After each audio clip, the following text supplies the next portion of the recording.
here's a little bit of an explanation. First of all, if you're not sure, or before you ever get started, you should read what we call the Gomi Bible. And Gomi is the Japanese word for trash.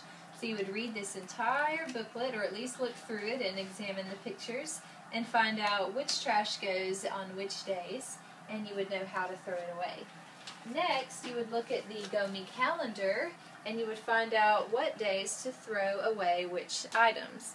And we would go on this particular day to our Gomi station outside. We don't have a trash can outside, we have a station in our neighborhood, and take our specially marked bags of trash that we have to pay for. They're kind of a special bag. On certain days we use these special bags. And we would put them in the Gomi station before 8:30 in the morning, but not the night before. So you have to make sure that you don't put them out there too early but not too late, because we don't want the crows to get to the trash.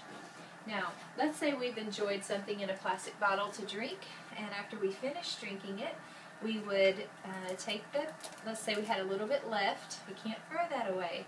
You would dump the liquid out of the bottle, and then after you finish dumping the liquid out of the bottle, you would have to take it and rinse it out really good, actually so that it's mostly clean. For the sake of time, I won't do all of that, but I would have to rinse and clean all of this out and leave it here to dry. After it's finished drying, I would take the cap and peel this plastic off of the bottle, and take these two items, which are considered plastic. This is plastic too, but it's a different kind, and throw these plastics in what we call our plastic trash can. And I would take this bottle after it's dried and clean and throw it away in the recyclable bottles down here at the bottom. So I would put that in there. Now let's say we had some spaghetti for supper, and we found this nice American spaghetti sauce.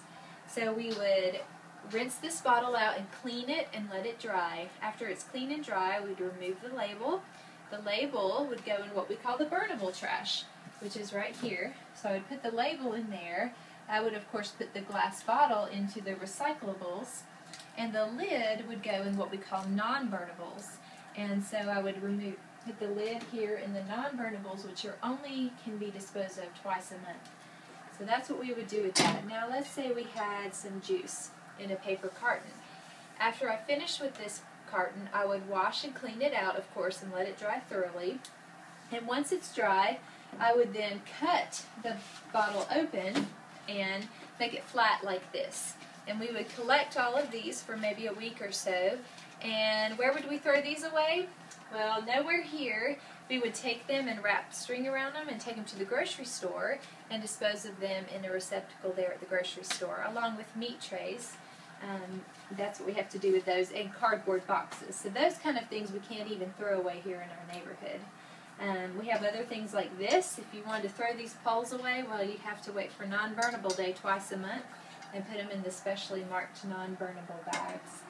So as you can see, trash is a big deal. We spend a lot of time doing our trash, but we just hope that maybe through this example you guys will, next time you're throwing things away very easily, that you'll think to pray for us here in Japan.